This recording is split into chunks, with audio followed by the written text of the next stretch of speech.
Now, the time in which he left was a very volatile time because that was the time after the '98 elections when the Republicans lost seats, which many at the time blamed on the efforts to impeach President Clinton over the Monica Lewinsky affair. Now, you're famously reported to have run a war room during that time, to have pushed impeachment. Your office was shaping a message. You were keeping track of which members were where. Why did you press ahead so aggressively with that, given that it seemed that it wasn't what the country wanted? Well, I thought it was, I thought we were in a constitutional crisis. We had the President of the United States who had perjured himself, lied not only to the American people, but lied to a grand jury. And if you believed in our Constitution and our rule of law, you could not allow the President to get away with that for many, many different reasons. It sets terrible precedents. It shows the weakness of Congress not assuming the responsibility to hold the executive branch accountable for breaking the law. The message it sends to future generations that lying doesn't matter, undermining our judicial system, undermining our rule of law. I just felt strongly within myself that we had to hold this president accountable and could not let him get away with it. And frankly, that's what turned out to happen. There wasn't a whole lot of stomach within the Republican leadership to do it. We found out later why.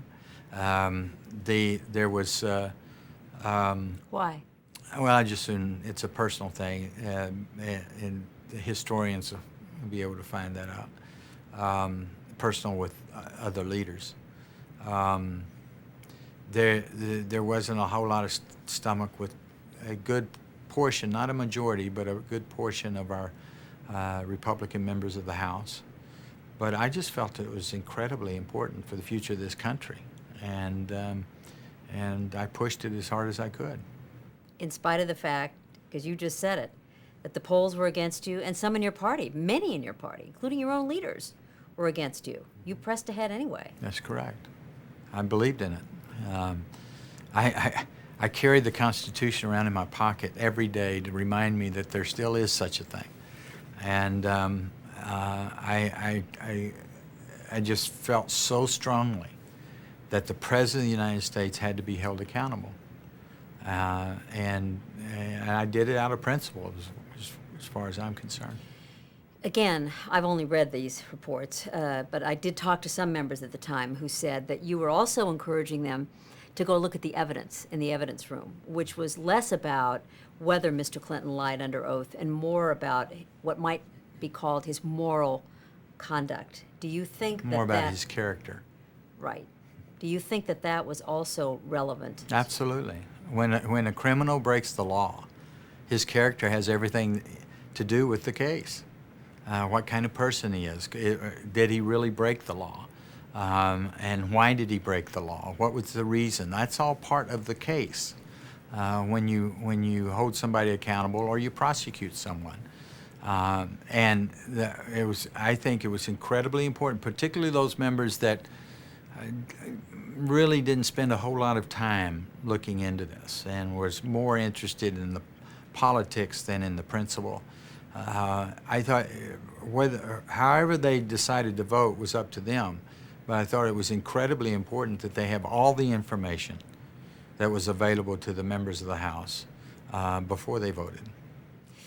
Now, the Senate, of all the many groups that had a very small appetite for this matter, had one of the smallest appetites for going ahead with the trial. True. To remove Mr. Clinton from office. And they had a short trial. They wouldn't let the managers call witnesses. They wanted to get it over with as quickly as possible, and they did. Do you think they undermined the House, sort of kicked their legs out from under them? I think it could have been handled better. The real reason that the Senate didn't have a stomach for it is it took 2/3 of the Senate to remove the president from office. And they knew from the beginning that there were enough Democrats that would never vote to remove him from office. So they knew it was not a it was not winnable, so why go through it all? Was sort of their mindset. I felt that it was incredibly important, even if they could not remove the president from office. And you know, I'm removing him from office may have been more than what the case justified. But the process of being impeached by the House and being tried by the Senate, because our system is so great, is probably proportional to the offense that the president had. He was punished. He was punished by being impeached and tried by the Senate. He wasn't removed from office, but he got his punishment. Do you think he got what he deserved? Yes, he got what he deserved. What do you think about him today? I've never disliked the man. I think he's rather charming. I think he's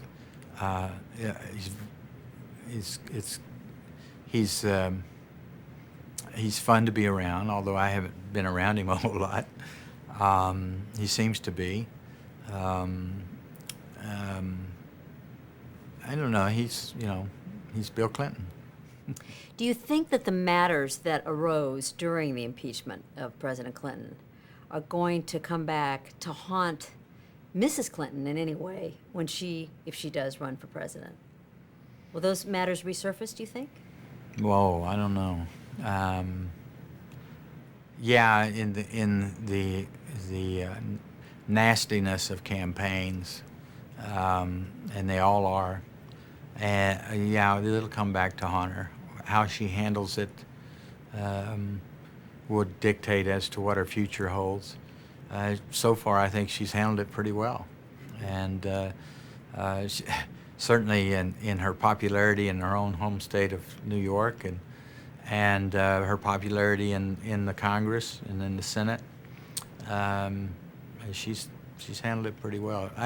I think if someone tries to use Bill Clinton against Hillary, I think Hillary knows how to handle it. So let's talk unfortunately. a little.